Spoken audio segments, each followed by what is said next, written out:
बीकानेर से बड़ी खबर आ रही है। पूर्व विधायक गोपाल जोशी का निधन हो गया है। गोपाल जोशी बीजेपी के वरिष्ठ नेता थे। वे 88 साल के थे। 88 साल की उम्र में उन्होंने अंतिम सांस ली। 2 दिन पहले उनकी कोरोना रिपोर्ट पॉजिटिव आई थी। उन्हें साकेत अस्पताल में भर्ती कराया गया था। सीएम गहलोत ने ट्वीट कर दुख जताया है, परिवार के प्रति अपनी संवेदनाएं प्रकट की हैं। सुबह 8 बजे बगेची नथुसर गेट से उनकी अंतिम यात्रा निकाली जाएगी। तो 88 साल की उम्र में बीजेपी के वरिष्ठ नेता गोपाल जोशी का निधन हो गया। उन्हें दिल्ली के साकेत अस्पताल में भर्ती कराया गया था।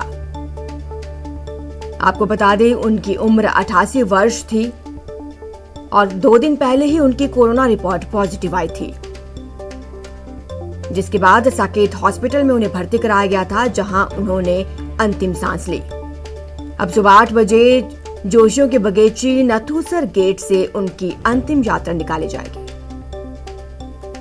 वहीं सीएम गहलोत ने उनके निधन पर ट्वीट कर दुख जताया। सीएम ने लिखा, बीकानेर से पूर्व विधायक एवं वरिष्ठ भाजपा नेता श्री गोपाल जोशी के निधन की जानकारी दुखद है। इस कठिन समय में शोकाकुल परिजनों के प्रति मेरी गहरी संवेदनाएं। ईश्वर उन्हें ये आघात सहने की शक्ति दे और दिवंगत आत्मा को शांति प्रदान करे।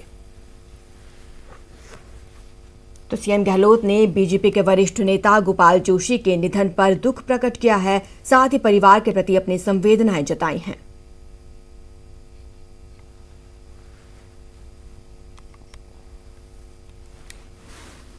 वहीं मरुधरा में कोरोना का कहर थमने का नाम नहीं ले रहा। यहां एक बार फिर वायरस का महाविस्फोट हुआ। एक दिन में 120 लोगों ने अपना दम तोड़ दिया। तो वहीं 16,613 नए कोरोना मरीज सामने आए हैं।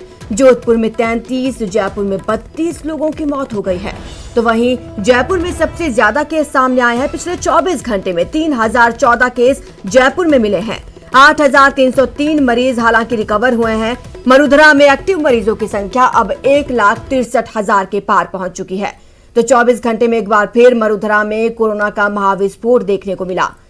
एक दिन में 120 लोगों ने अपना दम तोड़ दिया। 16,613 लोग संक्रमित पाए गए हैं।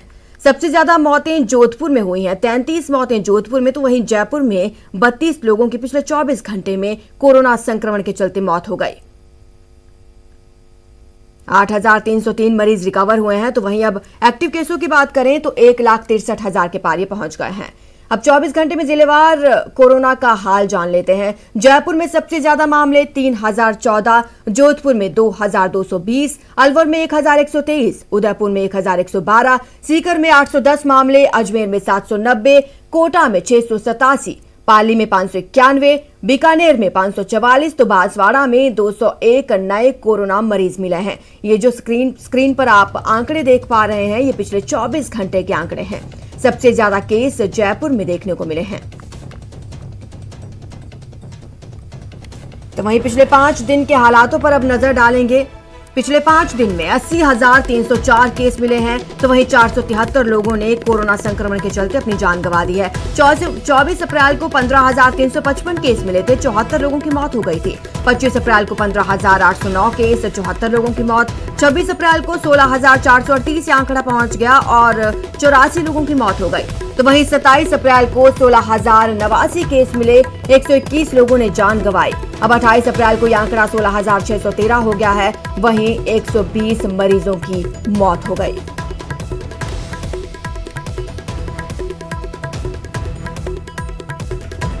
हाल ही में 3 मंत्रियों का समूह दिल्ली भेजने के बाद अब राज्य सरकार अधिकारियों का दल चीन भेजने पर विचार कर रही है। यह दल ऑक्सीजन और कंसंट्रेटर समेत अन्य संसाधनों की उपलब्धता के लिए चीन जाएगा।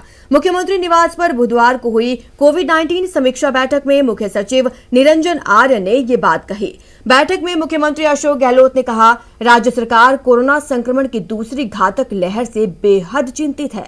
साथ ही अधिकारियों को निर्देश दिया कि प्रदेशवासियों की जीवन रक्षा के लिए जहां से और जिस तरह से संसाधन जुटा सकते हैं जुटाएं। सीएम ने तीसरी और चौथी लहर की आशंका जाहिर करते हुए कहा कि राज्य सरकार वित्तीय संसाधनों की कोई कमी नहीं आने देगी। अस्पतालों में बेड, ऑक्सीजन, रेमडेसिविर और अन्य संसाधनों का समुचित और बेहतर प्रबंधन हो। केंद्रीय मंत्रियों अधिकारियों से लगातार समन्वय बनाए रखें और कंट्रोल रूम की गहन मॉनिटरिंग सुनिश्चित की जाए।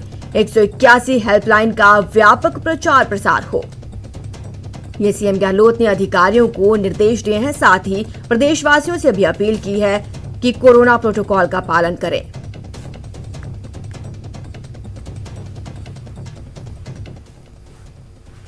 कोरोना पर सीएम की समीक्षा बैठक में चिकित्सा मंत्री डॉक्टर रघु शर्मा ने कहा कि कोरोना पर सीएम की समीक्षा बैठक में रघु शर्मा ने कहा कि सरकार लगातार सख्त फैसले ले रही है।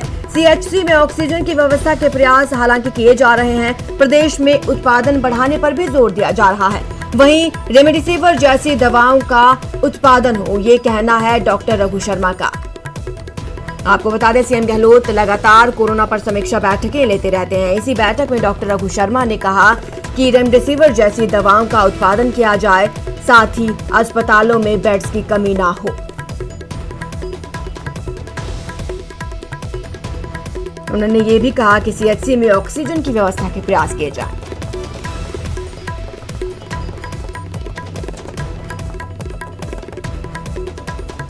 प्रदेश में कोरोना संक्रमितों की बढ़ती संख्या को देखते हुए राज्य सरकार ने प्रशासन गांव के संग अभियान स्थगित कर दिया है। कोविड की वर्तमान परिस्थितियों को देखते हुए मुख्यमंत्री अशोक गहलोत ने अभियान को स्थगित करने का निर्णय लिया। आपको बता दें, 1 मई से इस अभियान की शुरुआत होनी है, लेकिन प्रदेश में कोरोना की घातक दूसरी लहर और संक्रमितों की लगातार बढ़ती हुई संख्या को देखते हुए अभियान को स्थगित किया गया। स्थितियां सुधरने पर अभियान की नई तिथियों पर निर्णय लिया जाएगा। सीएम गहलोत ने बजट में 1 मई से यह अभियान शुरू करने की घोषणा की थी। तो प्रदेश में कोरोना की लहर का असर दिखने लगा है। अब प्रशासन गांव के संग अभियान स्थगित हो गया है। सीएम गहलोत ने कोरोना के बढ़ते केसेस को देखते हुए ये फैसला लिया। 1 मई से शुरू होने वाला ये अभियान फिलहाल के लिए स्थगित कर दिया गया है।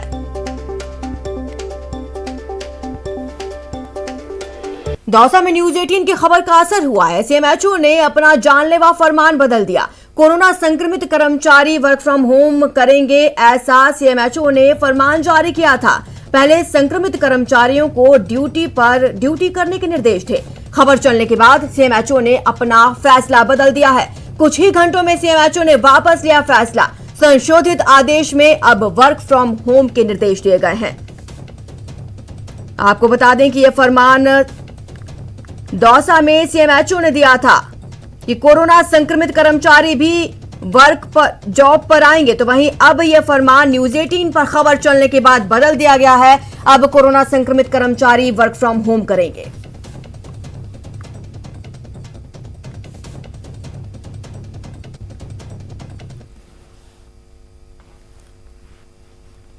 चलिए अब देख लेते हैं खबरें रफ्तार से।